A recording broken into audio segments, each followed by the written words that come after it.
ವಿಶೇಷ ಕಾರ್ಯಾಚರಣೆ ಮಾಡ್ತಾ ಇದ್ರಿ, ಏನು ಕಾರ್ಯಾಚರಣೆ? ವಿಶೇಷ ಕಾರ್ಯಾಚರಣೆ ಅಂದರೆ ಇದು ನಾವು ನಿರಂತರವಾದ ಕಾರ್ಯಾಚರಣೆ, ಇದು ವಿಶೇಷ ಅಂತಲ್ಲ. ಎವ್ರಿಡೇ ನಾವು ತನಿಖೆ ಮಾಡ್ತೀವಿ, ಎವ್ರಿಡೇ ನಡೆಯುತ್ತೆ ನಮ್ಮ ಆಫೀಸ್ಗಳಲ್ಲಿ. ಸ್ಪೆಷಲಿ ಏನಂತ ಹೇಳಿದ್ರೆ, ಈಗ ಇಲ್ಲಿರೋ ಇನ್ಸ್ಪೆಕ್ಟರ್ಗಳಿಗಿಂತ ಬೇರೆ ಬೇರೆ ಆಫೀಸಲ್ಲಿರೋ ಇನ್ಸ್ಪೆಕ್ಟರ್ಗಳನ್ನ ಇಲ್ಲಿಗೆ ಹಾಕಿ, ಇಲ್ಲಿಂದ ಬೇರೆ ಕಡೆ ಹಾಕಿ, ಈಗ ಇಲ್ಲಿ ಅವ್ರಿಗೆ ಅನ್ಎಕ್ಸ್ಪೆಕ್ಟೆಡಾಗಿ ಯಾರಿಗೂ ಗೊತ್ತಾಗ್ದಿದ್ದ ರೀತಿ, ಓನರ್ಗಳಿಗೆ ಗೊತ್ತಾಗ್ದಿದ್ದ ರೀತಿಯಲ್ಲಿ ನಾವು ಇವತ್ತೇನು ನಮ್ಮ ಕರ್ನಾಟಕ ರಾಜ್ಯಕ್ಕೆ ಸಂದಾಯಬೇಕಾದ ತೆರಿಗೆನ ಕಟ್ಟದಲ್ಲೇ ಬೇರೆ ರಾಜ್ಯದಲ್ಲಿ ನೋಂದಾಯಿಸಿ ರಿಜಿಸ್ಟ್ರೇಷನ್ ಮಾಡಿಸಿ ನಮ್ಮ ಸರ್ಕಾರಕ್ಕೆ ತೆರಿಗೆ ವಂಚಿತರಿರೋ ಬಗ್ಗೆ ನಾವು ತೆರಿಗೆ ಕಟ್ಟಿಸ್ತಾ ಇದ್ವಿ ಸರ್. ಕಲ್ಯಾಣ ಕರ್ನಾಟಕ ಭಾಗದಲ್ಲಿ ಕೂಡ ಕಳೆದ ಒಂದು 2-3 ತಿಂಗಳಿಂದ ದೊಡ್ಡ ಪ್ರಮಾಣದಲ್ಲಿ ಇದು ಕಾರ್ಯಾಚರಣೆ ಆಗಿತ್ತು ಸರ್. ಈಗ ನಾನೇ ಹಾಕಿದ್ದು ಅದು 2 ಯಾವ ರೀತಿ ಎಷ್ಟು ಕಾರುಗಳು ಈ ಥರದ್ದು ಸೀಸ್ ಆಗಿರುವಂಥದ್ದು? ಹಿಂದೆ ಒಟ್ಟು ಟೋಟಲ್ 428 ಕೇಸ್ಗಳು ಬುಕ್ ಆಗಿತ್ತು. ಅದರಲ್ಲಿ ಹೆಚ್ಚು ಕಡಿಮೆ ಒಂದು 163 ಗಾಡಿಗಳು ಸೀಸ್ ಮಾಡಿ 7ರಿಂದ 8 ಕೋಟಿಗೆ ನಾವು ಕಲೆಕ್ಟ್ ಮಾಡಿದ್ದೀವಿ.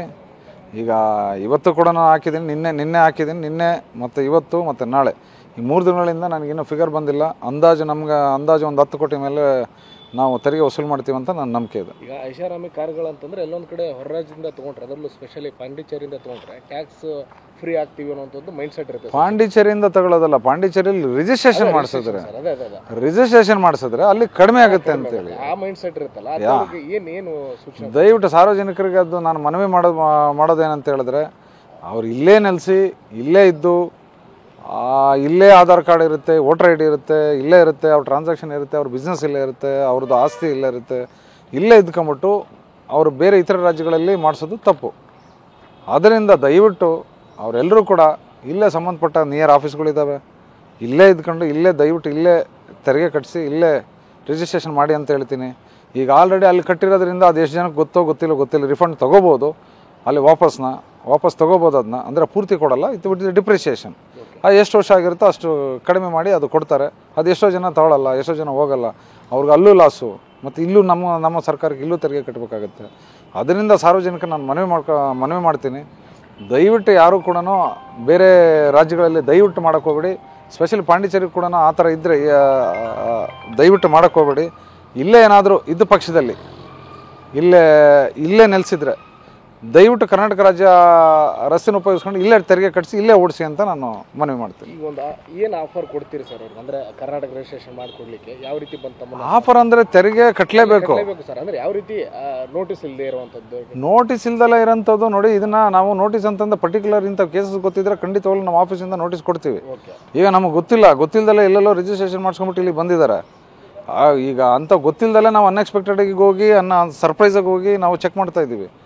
ಈಗ ಮರೆ ಮಾಚ್ತಾರಲ್ಲ ಸರ್ ಕೆಲವೊಬ್ರು? ಕೆಲವೊಬ್ರು ಮರೆ ಮಾಚಿದ್ರೆ ಎಷ್ಟು ದಿವಸ ಅಂತ ಮರೆ ಮಾಚ್ತಾರೆ, ಮತ್ತು ಇದು ನಿರಂತರವಾಗಿ ನಡೆಯುತ್ತೆ.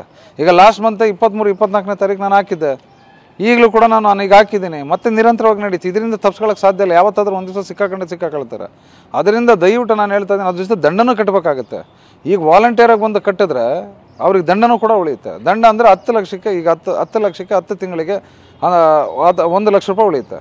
ಅಂದರೆ 1 ತಿಂಗಳಿಗೆ 1% ನಮ್ಮದು ಇದನ್ನು ನಾವು ಪೆನಾಲ್ಟಿ ಹಾಕ್ತೀವಿ. ಪೆನಾಲ್ಟಿನ ಕೂಡ ಅವರು ಉಳಿಸ್ಕೋಬೋದಾಗಿದೆ. ಈಗ ಸಾಕಷ್ಟು ಬೇರೆ ವಾಹನಗಳನ್ನು ಕೂಡ ತಪಾಸಣೆ ಮಾಡಿದ್ರಿ, ಏನು ಕಂಡು ಬಂತು ಸರ್? ಅಲ್ಲ, ಕಂಡು ಬಂತಂದರೆ ಈಗ ಬೇರೆ other motor vehicle act rules violation ಮಾಡಿರೋಂಥವು, ವಿತೌಟ್ ಯೂನಿಫಾರ್ಮ್ ಇರ್ಬೋದು, ಅಥವಾ ಫಸ್ಟ್ ಏಡ್, ಈಗ ಸ್ಕೂಲ್ ಬಸ್ಸೇ ಆಗಲಿ ಫಸ್ಟ್ ಏಡ್ ಬಾಕ್ಸಲ್ಲಿ ಇರ್ಬೋದು, ಸ್ಕೂಲ್ ಮಕ್ಕಳಿಗೆ ಫೆಸಿಲಿಟಿ ಏನು ನಮ್ಮ ರೂಲ್ಸ್ ಇದೆ ಅದ್ರ ಪ್ರಕಾರ ಇಲ್ದಲ್ಲೇ ಇರ್ಬೋದು, ಫೈರ್ ಎಸ್ಟಿಗ್ನೇಷನ್ ಇರೋಲ್ಲ, ಆಮೇಲೆ ತುಂಬ ಓವರ್ ಕ್ರೌಡೆಡ್ ಅಂದರೆ ಲಿಮಿಟೆಡ್ ಸೀಟ್ಗಿಂತ ಜಾಸ್ತಿ ತುಂಬ್ಕೊಂಡು ಹೋಗೋ ಮಕ್ಕಳಾಗಲಿ, ಅಥವಾ ಟ್ಯಾಕ್ಸ್ ಕಟ್ಟದಲ್ಲಾಗಲಿ, ಫಿಟ್ನೆಸ್ ಸರ್ಟಿಫಿಕೇಟ್ ಇಲ್ದಲ್ಲಾಗಲಿ, ಪರ್ಮಿಟ್ ಇಲ್ದಲ್ಲಾಗಲಿ, ಬೇರೆ ಅದ್ರ ಜೊತೆಗೆ ಬರೀ ಇದೊಂದೇ ತನಿಖೆ ಮಾಡ್ತಾ ಇಲ್ಲ. ನಮ್ದು ಏನು ಮೋಟರ್ ವೆಹಿಕಲ್ ಆ್ಯಕ್ಟ್ ರೂಲ್ಸ್ ಏನು ಎಗನೆಸ್ಟಾಗಿ ಬರ್ತಾ ಇದೆ, ಅವು ಸಂಚರಿಸ್ತಾ ಇದ್ದಾವೆ, ಅವಳ ವಿರುದ್ಧ ನಾವು ಆ್ಯಕ್ಷನ್ ತೊಗೊಳ್ತೀವಿ.